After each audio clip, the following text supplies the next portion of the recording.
Barry Price sets up his new 17-inch Grizzly variable speed bandsaw in a video shot in Lancaster in April 2021. I chose this bandsaw over the other 17 inches because of the variable speed feature. And it has a separate stage for cutting metals and plastics and such, which run the blade at a lower speed. I decided I wanted this because I thought it would cut tool steel. Now, it turns out tool steel is shipped in a hardened condition, and it pretty much matches the metal cutting blade on hardness. So it will not cut high-speed steel as you receive it, and you can't soften and reheat treat high-speed steel. So I can use the lower speeds and finer tooth blades for cutting plastics, aluminum, cast iron, steel, anything that has a hardness below maybe 55, which is almost every untreated steel. The Grizzly that otherwise is identical without variable speed is about the same price as a Laguna, either 17 or 18 inch, and so they should be compared for your likings. 17 inches is the throat. Technically, it's the diameter of the wheel, which is true for all bandsaws, whether it's 14, 17, 18, 21. It's always the diameter of the wheel. This will cut just over 12 inches. In my youth, professionally, I've used a 36-inch bandsaw, and it would probably, I don't think it was ever used for it, but it would probably cut 25 inches in thickness with a 2-inch wide blade. This will take up to a 1-inch wide blade. I have a 3/4 inch blade on it right now. Typically, I run a 3/8 blade with 3 teeth per inch. This is also 3 teeth per inch. If I were to upgrade, I would look at getting one of the newer variable tooth blades that have what they call a 2/3 or 2/4, which is like it has 3 teeth that are at 3 teeth per inch, and then 3 teeth that are at 2 teeth per inch, and it goes back and forth. I'm not sure what the advantage is, but I know that when you look at YouTube, everybody praises them as a real improvement in keeping the gullet clear, especially with resawing. There's a lot of dust made, a lot of chips made from resawing, and the bigger and deeper the gullet, the better it'll clear out and not start feeding it back around to the top wheel and coming down on your work. The variable speed is kind of like these DVR lathes. It's a 3-phase motor, but it digitally converts it into a 2-phase, so it'll run on a straight 2-phase 220. When cutting wood, you select up here whether you're cutting wood or metal, and metal also applies to plastics. Anything where you're turning down or cutting down under about 550 feet per minute. 550 is the bottom end of the variable speed. 3600 is the upper end for cutting wood. For cutting metal, 100 feet per minute is the lower end, and around 600 is the upper end. So to change the speed, the belt that currently runs from the large diameter pulley to the motor directly, you take that belt off and reroute it to the rear pulley on this. There's a pulley behind here.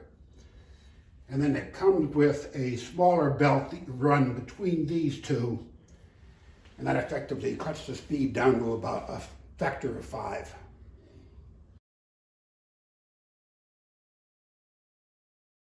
For dust collection, it is nice to have this upper port and lower port. The upper port lines up well with the blade. There's a little housing in here, so it sucks off nearly all the dirt. And this is probably true for any competing brand. Yeah. It's just nice that they've done this. Yeah. And in operation, I was at first thinking about getting a shop vac for using out here, but the fact that we're coming off with a 4-inch line, and I looked at what Harbor Freight had, and for $150 some, they sell this portable dust collector. The bag is not I think it's just like a regular cloth bag, and I'm upgrading from Amazon, from Rockler actually, with a 3-micron bag. But it is not quiet, but it is effective.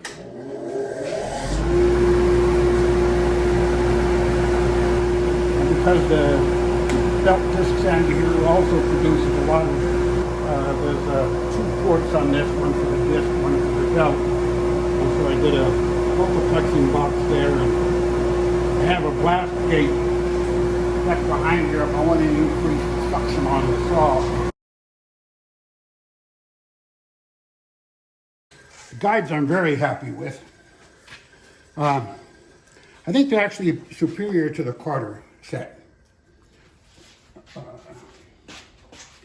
And everything on the operation, by the way, is operated by the same, I'm not sure if that's 5mm or 6mm, I think 5mm hex. But you unlock and rotate everything. So for lateral guides, you just unlock these 2 head screws. And then the guides are on a cam. But just turning it by hand, the blade should not be in contact, just because it wears the bearings out and it's constant friction source. But unloaded, the blade should not make contact with any guides. Under load, however, slowly rotating it up or down, I prefer up, until it just starts to rotate by contact with the blade. And there you can see it starting to rotate. Back it off just the tiniest bit so that it is no longer, the bearing will sit idle when the blade is not under load. The rear guide, which actually I would set first, the overall assembly for moving the double bearings forward or back, for whether you're cutting an 1/8" blade, a 1/4" blade, 3/8, all the way up to 1 inch. You slide the entire mechanism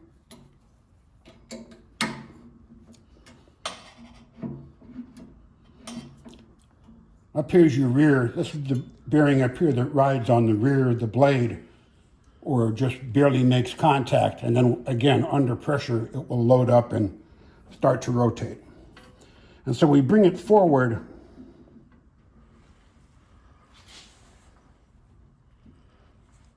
so we're just behind where the tooth offset, the kerf starts to begin.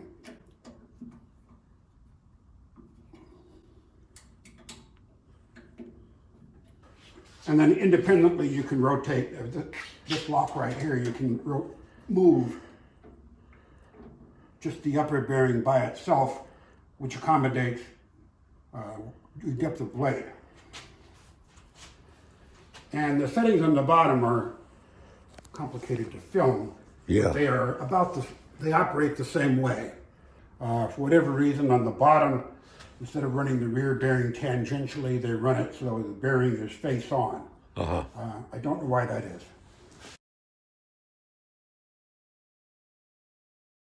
Actually, I've not had to do any tracking. It came from the factory properly tracking. The tracking adjustment is a wheel in the back. You unlock it, rotate to tilt the wheel. Yeah.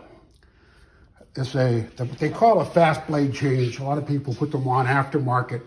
This thing, you can see over here where right now it's just showing, this is just some numerical. It doesn't attempt to equate any kind of pounds or anything, but this will change the tension. Right, this one over here runs the guide. You can lock it with the knob back here.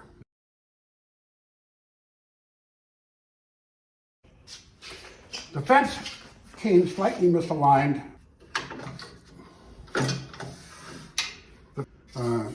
This fence comes with it, and I think that's true for most all the competitors. They supply an extruded aluminum fence for resawing.